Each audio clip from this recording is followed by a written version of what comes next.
جو حضور کی پناہ میں آ جاتا ہے نا وہ بچ جاتا ہے۔ اللہ کرے آپ کو سمجھ آئے میری بات کی۔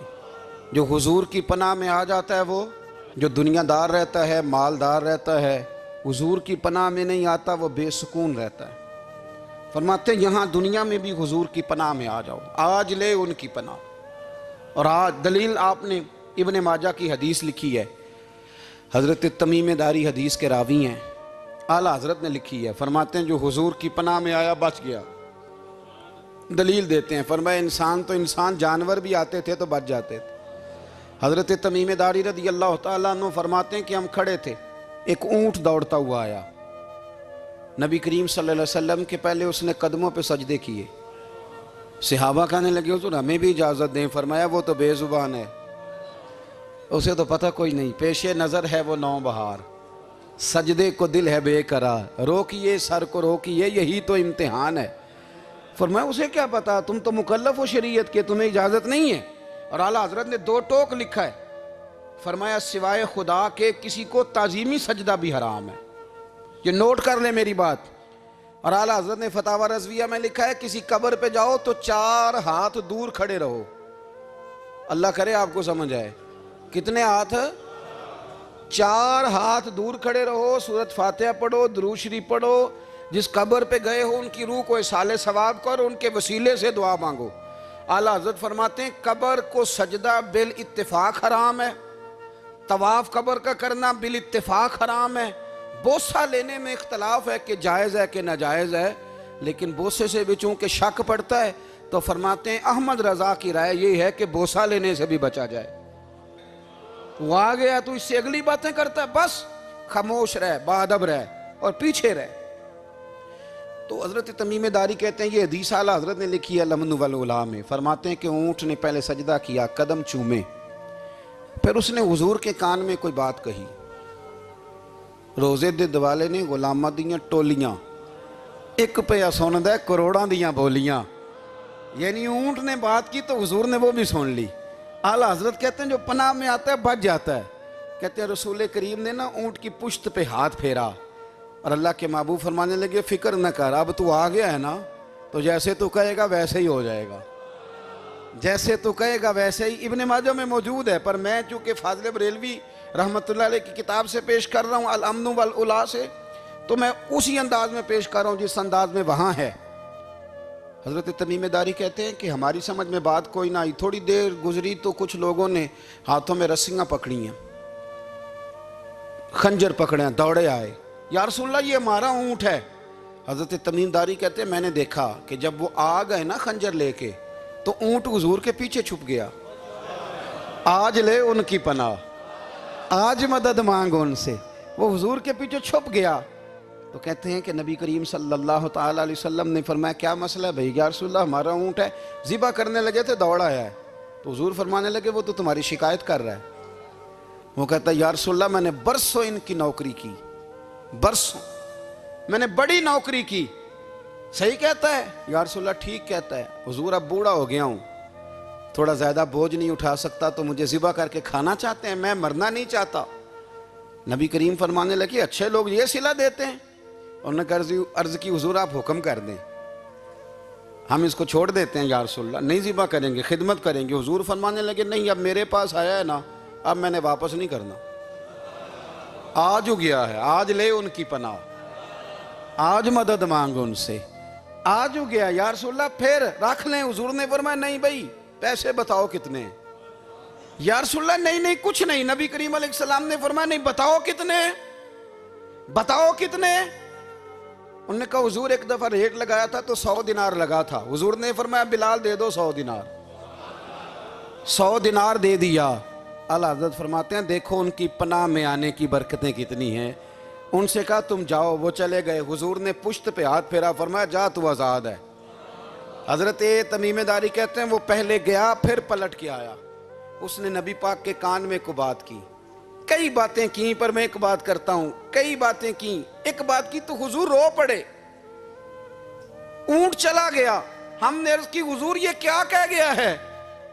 تو محبوب فرمانے لگے یہ کہہ گیا یا رسول اللہ جس طرح آپ نے مجھے چھری سے بچایا ہے میں دعا کرتا ہوں اللہ آپ کی امت کو جہنم سے محفوظ فرمائے، اللہ جہنم سے بچائے آپ کی امت کو، اس طرح مجھے چھری سے آپ نے محفوظ کیا۔ اعلیٰ حضرت فرماتے ہیں کن چکروں میں پڑے ہوئے ہو، کن چکروں میں؟ پیسوں کی پناہ لیتے ہو، عہدوں کے پیچھے چھپتے ہو، دولت کے پیچھے چھپتے ہو، تعلقات کے پیچھے چھپتے ہو۔ فرمایا مصیبت آئے گی تو یہ سارے ہٹ جائیں گے، اگر پناہ لینی ہے تو مدینے والے محبوب کی پناہ لو، دروازہ رسول پہ آؤ، نبی کریم کی بارگاہ میں جھکو، حضور سے پیار کرو۔ اعلیٰ حضرت فرماتے ہیں محبوب کا ادب کرو، رسول اللہ کی غلامی کرو۔ فرماتے ہیں پھر کے گلی گلی تباہ، ٹھوکریں سب کی کھائیں کیوں، دل کو جو عقل دے خدا تو تیری گلی سے جائے کیوں۔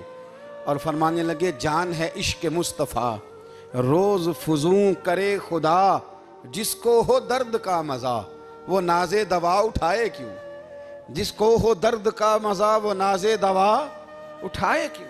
انہوں نے محبوب کریم کی محبت کا پیغام دیا، صحابہ کی محبت کا، بولیے، صحابہ کی محبت کا پوری کتاب لکھی حضرت صدیق اکبر جناب عمر کے فضائل پر۔ اور مزے کی بات یہ ہے کہ اعلیٰ حضرت نے نا اردو شاعروں میں سے کسی کو توفیق نہیں ہوئی حضور کو شہنشاہ کہنے کی، اعلیٰ حضرت نے کہا میرے نبی شہنشاہ ہیں۔ دلیل کیا دی؟ فرمانے لگے پڑھو ترمذی، حضور نے فرمایا میرے 2 وزیر زمینوں میں ہیں، 2 آسمانوں میں۔ زمین کے 2 وزیروں کے نام ابو بکر اور عمر ہیں، آسمان کے 2 وزیر ہیں جبریل اور میکائیل۔ اعلیٰ حضرت کہنے لگے حضور وزیر تو کسی شہنشاہ کے ہی ہوتے ہیں، پھر کہہ لو نا شہنشاہ۔ تو پھر فرمانے لگے حاجیو آؤ شہنشاہ کا روضہ دیکھو، حاجیو آؤ شہنشاہ کا روضہ دیکھو، کعبہ تو دیکھ چکے اب کعبے کا بھی کعبہ دیکھو، کعبہ تو دیکھ چکے اب کعبے کا بھی، غور سے سن تو رضا کعبے سے بھی آتی ہے صدا، میری آنکھوں سے میرے پیارے کا روضہ دیکھو۔ اعلیٰ حضرت نے ساری زندگی اور صحابہ کرام کی بات کی، اہل بیت کی بات کی، اولیاء کی بات کی، صوفیاء کی بات کی، دفاع کیا سب کا، سب کے شانوں میں لکھا، امت کو بتلایا کہ اپنے بزرگوں سے جڑے رہو گے تو بچے رہو گے۔ اعلیٰ حضرت نے طنز کرنے سے، تنقید کرنے سے، بلا وجہ غلطیاں نکالنے سے اور ایک دوسرے پر لان تان کرنے سے ہمیں بچنے کو کہا۔ اعلیٰ حضرت فرماتے ہیں کوئی علم اگر آ جائے نا تو اس کا معنی یہ نہیں کہ سب کو جاہل سمجھ لینا چاہیے۔ سمجھ آ رہی ہے میری بات کی؟ ہم جس شعبے میں بھی ہوتے ہیں نا سامنے والے کو ان پڑھ ہی سمجھتے ہیں۔ مولویوں کے بارے میں بعض لوگوں کا خیال ہے کہ یہ پتہ نہیں کون سی مخلوق ہے، ان کو کیا پتہ دنیا داری کا۔ میں صحیح کہہ رہا ہوں۔ اسی طرح جو میرے شعبے سے تعلق رکھنے والے لوگ ہیں وہ کہتے ہیں شاید سارے تاجر 2 نمبر طریقے سے ہی مال کماتے ہیں۔ یہ ہو نہیں سکتا، ایسا ہو نہیں سکتا۔ ہمیں نا دوسروں کی اہمیت کی خبر رکھنی چاہیے، ہمیں ایک دوسرے سے پیار، ہم طنز کرتے ہیں، تنقید کرتے ہیں۔ فاضل بریلوی منع کرتے تھے، آپ فرماتے ہیں یہ طریقہ درست، ہم جب غلطیاں نکالنے پہ جاتے ہیں تو معاذ اللہ اتنا اوپر بن جاتے ہیں کہ معاذ اللہ ثم معاذ اللہ اللہ رسول تک پہنچ جاتے ہیں۔ اعلیٰ حضرت کے زمانے میں ایک شخص نے کہہ دیا نبی پاک کا خیال آئے تو نماز ٹوٹ جاتی ہے۔ عقل ہے نا جی، جہاں مرضی لے جاؤ۔ وہ کہنے لگا جی میں نے خالص اللہ کے لیے پڑھنی ہے نا فلسفہ عجیب، نبی پاک کا خیال آئے تو نماز۔ اعلیٰ حضرت فرمانے لگے تو بڑا ہی پاگل ہے، جب تو کہے گا السلام علیکہ ایھا النبی خیال آئے گا کہ نہیں؟ فرمانے لگے تو بڑا ہی نادان ہے، جب تو کہے گا اللہم صلی علی محمد وعلی خیال آیا کہ نہیں آیا؟ فرمانے لگے تو نبی پاک کی بات کرتا ہے، نماز میں تو ابا اماں کا بھی خیال آتا ہے، ربنا اغفر لی والی والدیہ۔ فرمانے لگے ربے کے خیال سے نہیں ٹوٹتی تو مدینے والے کے خیال سے کیسے ٹوٹ گئی؟ فرمانے لگے بڑا ہی بیوقوف ہے تو۔ اعلیٰ حضرت فرمانے لگے تو کہتا ہے حضور کا خیال آئے تو ٹوٹ جاتی ہے؟ فرمانے لگے جب تک حضور کا خیال آئے نہ نماز ہوتی نہیں، جب تک حضور کا خیال نہ آئے نماز ہوتی نہیں، سوال ہی نہیں پیدا ہوتا۔ لوگوں نے کہا جناب وہ کس طرح؟ تو اعلیٰ حضرت فرمانے لگے اللہ نے کہا قرآن میں واقعی الصلاۃ نماز پڑھو، یہ نہیں بتایا کتنی پڑھنی ہے، اور یہ بھی نہیں بتایا فجر کی کتنی پڑھنی ہے، یہ بھی نہیں بتایا ظہر کی، یہ بھی نہیں بتایا قیام کیسے کرنا ہے، ہمیں یہ بھی نہیں بتایا رکوع کیسے کرنا ہے۔ ہمیں پتہ کیسے پتہ چلا؟ جب صحابہ نے کہا نا رب کہتا ہے نماز پڑھیں تو کیسے پڑھیں، تو حضور فرمانے لگے صلو کما رأیتمونی اصلی، نماز اس طرح پڑھو کرو جس طرح مجھے پڑھتے ہوئے دیکھتے ہو۔ تو کہا یہ تو کیسی عجیب بات کر رہا ہے کہ نبی کریم صلی اللہ علیہ وسلم کا خیال آئے. اور پھر بڑی مزیدار بات, ایک شخص نے اعلیٰ حضرت سے آ کے نا, اس زمانے میں نا ایک آریہ مذہب ہوتا تھا, اب اللہ کا شکر ہے وہ کوئی نہیں, اب ویسے جو بڑے نئے نئے مذہب نکل آئے ہیں, جو آدمی جتنا پڑھ جاتا ہے معاذ اللہ وہ ایک نئی بات ہی شروع کر دیتا ہے, اور جو انوکھی بات کرے اس کے پیچھے رش بھی زیادہ ہو جاتا ہے. سٹائل ذرا ہٹ کے ہو نا جی تو ذرا ماحول جلدی بن جاتا ہے. تو وہ آریہ مذہب تھا, تو وہ ایک آریہ آ گیا اعلیٰ حضرت کے پاس, آ کے کہنے لگا کہ فرض کی اہمیت زیادہ ہے کہ سنت کی؟ تو اعلیٰ حضرت فرمانے لگے بھئی اہمیت تو فرض کی زیادہ ہے. تو کہنے لگے آپ کا وضو تو پھر سنت سے شروع ہوتا ہے. وضو میں پہلا فرض ہے منہ دھونا, اور آپ سب سے پہلے ہاتھ دھوتے ہیں, یہ بھی سنت. ناک میں پانی ڈالنا یہ بھی, کلی کرنا یہ بھی. میری بات کی سمجھ آ رہی ہے؟ اس نے کہا یہ آپ عجیب لوگ ہیں, فرض اگر بڑا ہے تو پہلے فرض ہونا چاہیے تھا. سمجھ آ رہی ہے میری بات کی؟ لوگ دین پر بڑے بڑے مختلف اعتراضات کرتے ہیں نا, اس نے کہا جی پہلے ہونا چاہیے تھا فرض. تو منہ دھونا فرض ہے, آپ نے گھٹنوں تک ہاتھ دھوئے, اب یہ جو آپ نے ہاتھ دھوئے یہ بھی سنت, کلی کری تو وہ بھی سنت, ناک میں پانی ڈالا تو وہ بھی سنت, تو آپ تو چوتھے نمبر پہ فرض ادا کر رہے. تو اعلیٰ حضرت فرمانے لگے تم اصل میں محبوب کا غلام نہیں نا, ہاں تجھے کیا پتا ہو یہ بات کیا ہے, تو بیٹھ جا ہم سے سن, ہم تجھے بتاتے ہیں. اس نے کہا جی کیا مطلب؟ فرمانے لگے یہ محبوب جو ہے نا ہمارے, یہ ہمیں بڑی جگہوں سے بچاتے ہیں, یہ بچا بچا کے فرائض تک لے جاتے ہیں. کیا مطلب؟ کہنے لگے حضور نے ہمیں کہا ہے کہ پہلے نا ہاتھ دھو لو, پتہ چل جائے پانی زیادہ گرم تو نہیں, منہ جالی نہ جائے, پہلے نا دیکھ لو. فرمایا پھر ناک میں ڈال کے پتہ کرا لو کہ اس میں سے بدبو تو نہیں آتی, سنت بھی ادا ہو گئی, پتہ بھی چل گیا بو تو نہیں آ رہی. اور فرمایا پھر منہ میں ڈال کے چکھ لو کہ بد ذائقہ تو نہیں. اب یہ 3 سنتیں ادا کر کے تم فرض ادا کرو گے تو اللہ بھی راضی ہوگا, اللہ کے رسول بھی راضی ہوں گے. اور رضویہ میں اس مضمون کو بیان کرتے ترمذی شریف کی وہ حدیث نقل کرتے ہیں. آپ فرماتے ہیں مسلمانوں اس حدیث کو یاد کر لو, اگر تم اسے یاد کرو گے تو مضبوط ہو جاؤ گے. حدیث کیا ہے؟ نبی کریم صلی اللہ علیہ وسلم نے فرمایا اگر سارے انسان مل کے بھی تیرا برا کرنا چاہیں تو جب تک رب کی مشیت نہ ہو وہ تیرا برا کر نہیں سکتے. اور حضور صلی اللہ علیہ وسلم نے فرمایا اگر سارے انسان مل کے تیرا بھلا کرنا چاہیں تو جب تک رب کی رضا نہ ہو تیرا بھلا ہو نہیں سکتا. تو اعلیٰ حضرت فرماتے ہیں اس چیز کو ذہن میں بٹھاؤ, مسلمانوں اپنا رجوع اپنے رب رسول کی طرف مضبوط کرو. یہ کیا بات ہو گئی کہ میں اس سے بھی ڈر رہا ہوں, میں اس سے بھی ڈر رہا ہوں, وہ بھی میرے پیچھے لگ گیا. فاضل بریلوی رحمۃ اللہ علیہ ان چیزوں سے منع فرماتے تھے. وہ کہتے تھے یہ توہمات ہیں, اوہام پرستی ہے, ہمیں ان چیزوں سے ہمیشہ بچنا ہے, اپنی آنے والی نسلوں کو بچانا ہے. اور فرمایا کرتے تھے رب کی رضا پہ جو راضی رہتا ہے اللہ اسے سکون والی زندگی عطا فرماتا ہے. ہمارے ہاں لوگ پوچھتے ہیں طبیعت کیسی ہے, لیکن یو پی میں, سی پی میں, لکھنؤ میں پوچھا جاتا ہے کہ کیا شکایت ہے آپ کو؟ کہتے ہیں یہ سر درد کی شکایت ہے. یہ اردو کا ایک محاورہ ہے. جناب کیا شکایت ہے؟ کہتے ہیں جی مجھے کمر درد کی شکایت ہے. پھر پوچھنے والے پوچھتے ہیں کہ جناب اس شکایت کا کیا بنا؟ تو صدر الشریعہ مولانا امجد علی صاحب اعظمی رحمۃ اللہ علیہ فرماتے ہیں اعلیٰ حضرت کو بخار تھا تو میں حاضر ہوا, تو میں نے کہا حضور شکایت کا کیا بنا؟ کہنے لگے مولانا پڑھے لکھے ہو کے تو ایسی باتیں نہ کرو, شکایت کس سے کرنی ہے؟ رب نے جس حال میں رکھا ہے بڑا ہی اچھا رکھا ہوا ہے. شکایت کا کیا معنی ہوا؟ اللہ نے جہاں سمجھا مناسب اس نے ہمیں رکھا ہے, شکایت کیا ہوتی ہے؟ مجھے کسی سے شکایت نہیں. فرمایا کرتے تھے الحمدللہ مجھے سر درد بھی ہوتا ہے اور بخار بھی ہوتا ہے اور میں بڑا خوش ہوں. یہ وہ والی بیماریاں ہیں, یہ وہ امراض ہیں جو نبیوں کے قدم بھی چومنے آیا کرتے تھے.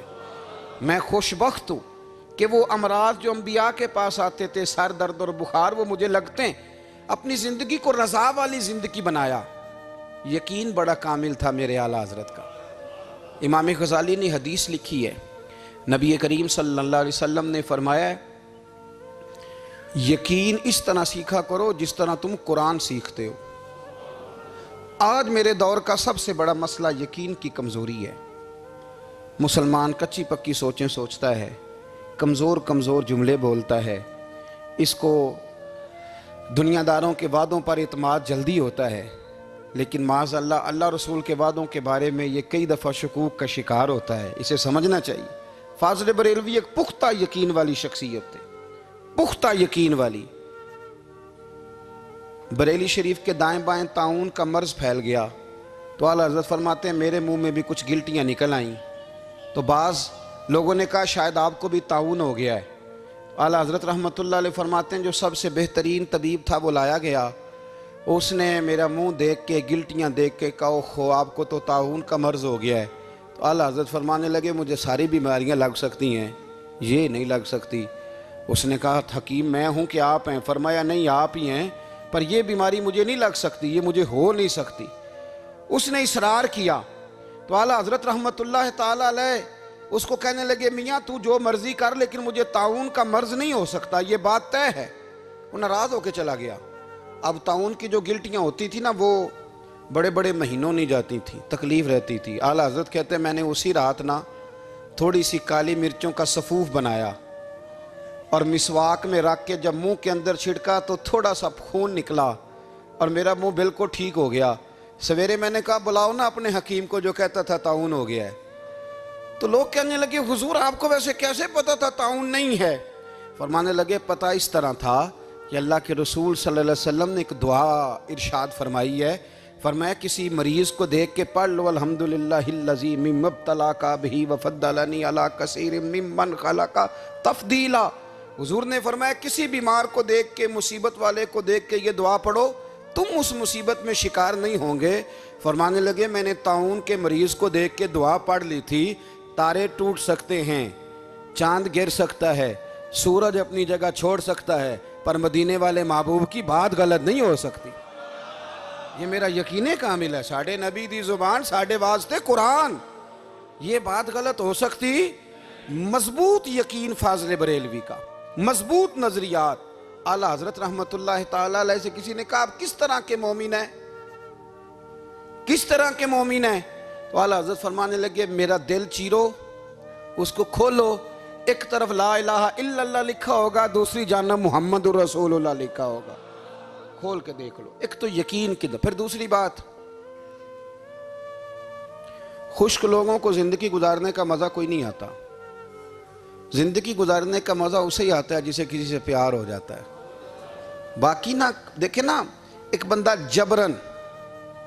جبرن ایک شخص بچے پالتا ہے، وہ کہتا ہے یہ میرے لیے کیا مصیبت ہے 5 بچے، اور ایک شخص کو بچوں سے پیار ہو جاتا ہے، وہ جوان بھی ہے خوبصورت بھی ہے پر عید پہ کپڑے نہیں خریدتا، بیوی سے کہتا ہے میں پرانی پہن لوں گا پر بچوں کو نہیں لے دے۔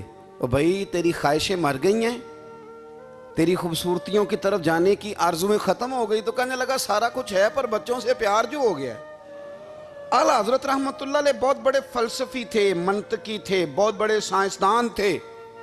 یہاں بڑا سنجیدہ اجتماع ہے، میں بڑی خاص بات کرنے لگا ہوں۔ سارے سائنسدان کہتے ہیں زمین گھومتی ہے، اعلیٰ حضرت نے اتنی موٹی کتاب لکھی ہے زمین ساکن ہے۔ فرماتے تھے ہم جیسے مرضی سائنسدان کہیں کہ آپ نے دلائل دی ہیں۔ آپ فرماتے ہیں جب نبی کریم علیہ السلام کی حدیث مسلم شریف میں موجود ہے کہ جب اللہ نے زمین کو پیدا کیا زمین کانپنے لگی تو اللہ نے پہاڑوں کو میخیں بنا کے قلعے بنا کے اندر لگا دیا تو زمین ٹھہر گئی۔ فرمانے لگے جب مصطفیٰ کریم نے کہہ دیا ٹھہر گئی ہے تو سارے سائنسدان بھی کہیں تو ہم ماننے کو تیار نہیں کہ گھومتی ہے۔ انہوں نے دلائل دیے۔ وہ ہمیں نہ روز کہہ دیتا ہے ڈاکٹر آپ کی طبیعت خراب ہے، کھانسی ہے، گھر میں کسی اور کو تو نہیں؟ ہاں جی ہے جی، وہ کہتے اسی کی وجہ سے ہو گئی ہے۔ او خدا کے بندے، نبی کریم علیہ السلام نے فرمایا بیماری متعدی نہیں ہوتی، ایک سے دوسرے کو نہیں لگتی۔